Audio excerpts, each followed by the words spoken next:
ഇന്ന് നമ്മൾ നോക്കാൻ പോകുന്ന ടോപ്പിക് യൂണിവേഴ്സൽ ഇമ്മ്യൂണൈസേഷൻ പ്രോഗ്രാം ആണ്. Universal immunisation programme world health organisation expanded programme on immunisation എന്നുള്ള രീതിയിൽ മെയ് 1974 ഫസ്റ്റ് ഇത് ഇനിഷ്യേറ്റ് ചെയ്തത്.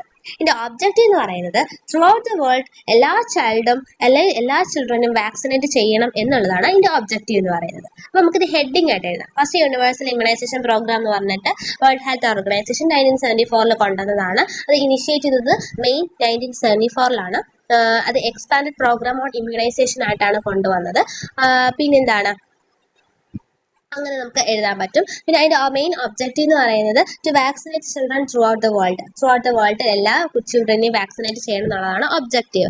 ഇനി എന്തൊക്കെയാണ് റെക്കമെൻഡേഷൻ എന്ന് പറഞ്ഞൊരു ഹെഡിങ് കൊടുത്തിട്ട് WHO റെക്കമെൻഡേഷൻ എന്ന് പറഞ്ഞിട്ട് നമുക്ക് ഹെഡിങ് കൊടുത്തിട്ട് എഴുതാം.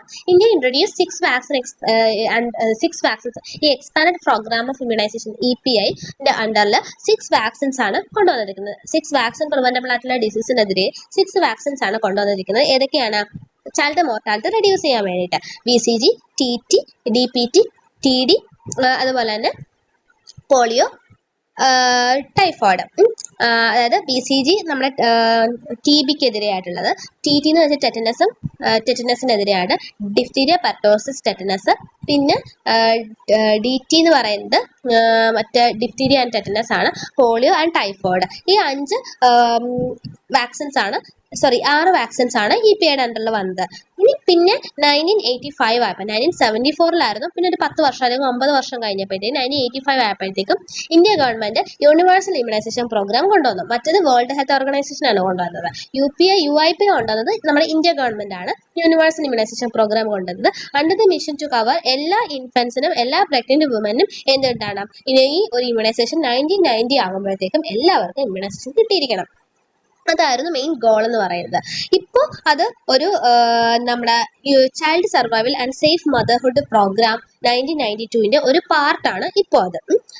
ഇപ്പോൾ നമ്മുടെ കറന്റ്ലി ഇത് under the national rural health mission 2005 മുതൽ നാഷണൽ റൂറൽ ഹെൽത്ത് മിഷന്റെ അണ്ടറിലാണ്. ഓക്കെ, അപ്പം ആദ്യം ഇത് എക്സ്പാൻഡഡ് പ്രോഗ്രാം ഓഫ് ഇമ്മ്യൂണൈസേഷൻ ആയിരുന്നു. പിന്നെ നമ്മുടെ അത് WHO കൊണ്ടുവന്നതാണ്. ഇന്ത്യ ഗവൺമെന്റ് എന്ത് ചെയ്തു? യൂണിവേഴ്സൽ ഇമ്മ്യൂണൈസേഷൻ പ്രോഗ്രാം അല്ലെങ്കിൽ അത് കൊണ്ടുവന്നു.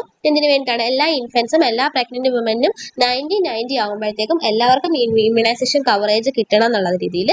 പിന്നെ 1992 ആയപ്പോഴത്തേക്കും child survival and safe motherhood programme വന്നു. അപ്പോൾ എന്ത് ചെയ്തു? ഇതിന്റെ അണ്ടറിലാക്കി. UIP എന്നുള്ളത് CSSM-ന്റെ അണ്ടറിലാക്കി. ഇപ്പോൾ 2005 മുതൽ ഈ കാര്യങ്ങളെല്ലാം ASSM ആയാലും UIP ആയാലും ഇത് രണ്ടും എന്തിന്റെ അണ്ടറിലാണ്? നാഷണൽ റൂറൽ ഹെൽത്ത് മിഷന്റെ അണ്ടറിലാണ്. ഈ പ്രോഗ്രാം മെയിൻ ആയിട്ടും വാക്സിൻ പ്രിവെന്റബിൾ ആയിട്ടുള്ള ഡിസീസ് 6 വാക്സിൻസ് ആയിരുന്നു. നമ്മുടെ ഇപ്പം കുറച്ചുകൂടെ അപ്ഡേറ്റഡ് ആയിട്ട് എന്ത് കൊണ്ടുവന്നു? 2007 ആയപ്പോഴത്തേക്കും നേരത്തെ 6 വാക്സിൻസിന്റെ കൂടെ ഹെപ്പറ്റൈറ്റിസ് B കൂടെ ആഡ് ചെയ്തിട്ടുണ്ട്. ഹെപ്പറ്റൈറ്റിസ് B ആഡ് ചെയ്തത് 2007 എന്തിനു വേണ്ടിയിട്ടാണ്? Tuberculosis, diphtheria, pertussis, tetanus, polio myelitis, measles and hepatitis B ഈ 7 ഡിസീസിന് എതിരായിട്ടുള്ള വാക്സിൻസ് കൊടുക്കാനായിട്ട്. ഓക്കെ, ഇത് നാഷണൽ ഇമ്മ്യൂണൈസേഷൻ ഷെഡ്യൂള് നമ്മൾ നന്നായിട്ട് പഠിക്കണം. ആ സ്കെഡ്യൂള് ഞാൻ അടുത്തൊരു വീഡിയോ ആയിട്ട് ചെയ്യുന്നതായിരിക്കും. ഓക്കെ.